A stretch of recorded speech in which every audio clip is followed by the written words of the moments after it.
பொது அயனி விளைவு என்றால் என்ன? இந்த தலைப்பு தான் நம்ம பார்க்க போறோம். இந்த பொது அயனி விளைவு எப்படி உருவாகுறாங்க அப்படின்னா, ஒரு வலிமை குறைந்த மின் பகுளியுடன்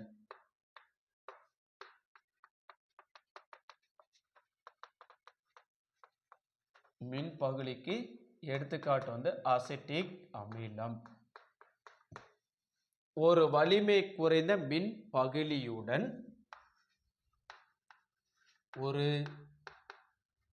பொது அயனியை கொண்டுள்ள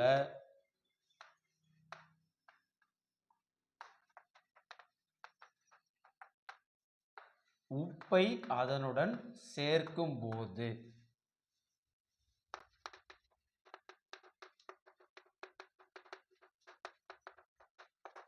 இந்த மின் பகுளியோட பிரிகை அடைதல் குறைகிறது. மின் பகுளியின்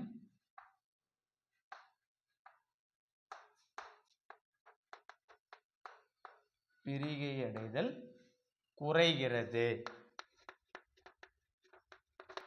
இது பொது அயனி விளைவு என்று அழைக்கப்படுகிறது.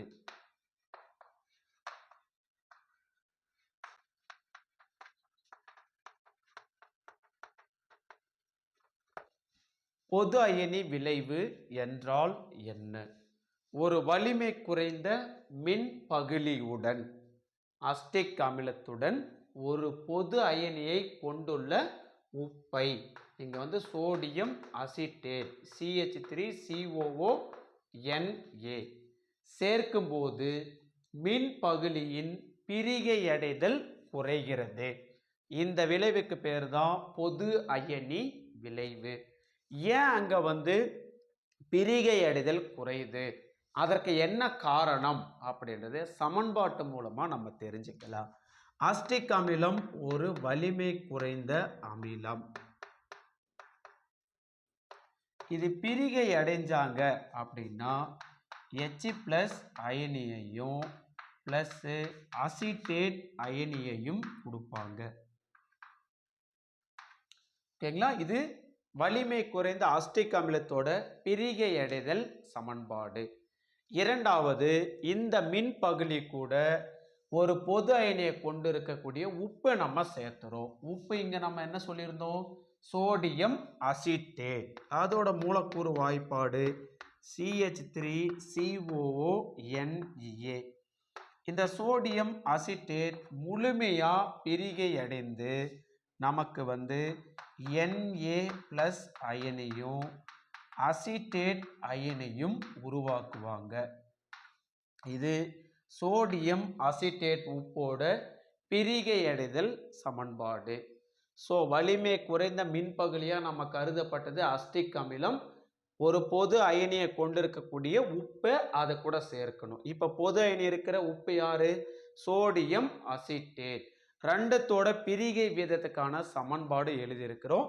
இந்த ரெண்டு சமன்பாட்டிலையும் பொது அயனி விளைவா காணப்படுறது யாரு அப்படின்னா அசிட்டிக் அமிலத்திலிருந்து உருவாகிற அசிட்டேட் அயானும் சோடியம் அசிட்டேட்லேருந்து உருவாகிற அசிட்டேட் அயானும் தான் பொது அயனி விளைவா கருதப்படுது. இந்த பொது அயனி விளைவு உருவாகிறது மூலமா இந்த வினையோட சமநிலை பாதிக்கப்படுது. அப்ப சமநிலையை சரி செய்யும் பொருட்டு லீ சாட்லியர் தத்துவம் அப்படின்னு ஒன்று படிச்சிருப்போம். லீ சாட்லியர் தத்துவம் அப்படின்றது ஒரு சமநிலை அமைப்பின் மீது ஏதேனும் ஒரு பாதிப்பை ஏற்படுத்தும் போது அந்த வினையானது சமநிலையை நோக்கி நகரும். இப்போ மின் பகுளி கூட பொது அயனி இருக்கிற சோடியம் அசிட்டேட்டை நம்ம சேர்க்கும் பொழுது அசிட்டிக் அமிலத்திலிருந்து அசிட்டேட் அயான் உருவாகுறாங்க. அதே சோடியம் அசிட்டேட்ல இருந்தும் அசிட்டேட் அயனி உருவாகுது. இந்த ரெண்டு பொது அயனி விளைவினால சமநிலை பாதிப்படையுது. அந்த சமநிலையை சரி செய்யும் பொருட்டு, அதாவது லீ சாட்லியர் தத்துவத்தின் அடிப்படையில் இந்த வினை சமநிலையை அடையிறதுக்காக என்ன பண்றாங்கன்னா இந்த அசிட்டேட் அயனி நிறைய H+ அயனி கூடயே சேர்ந்து அசிட்டிக் அமிலமா பிரிகை அடையாம இந்த வினையில காணப்படுறாங்க. அதனால சமநிலையில எந்த விதமான பாதிப்பும் உருவாகாது. ஓகேங்களா?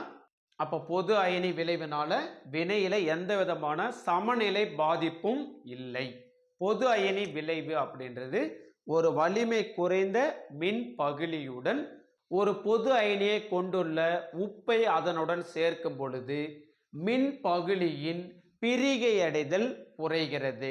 இந்த விளைவுக்கு பேரு தான் பொது அயனி விளைவு. ஸோ வினை சமநிலையை எப்படி சரி செய்யறாங்க அப்படின்னா லீச்-ஏட்லியர் தத்துவத்தின் அடிப்படையில் இந்த பொது அயனி விளைவு உருவானாலும் வினையோட சமநிலை சரி செய்யப்படுது.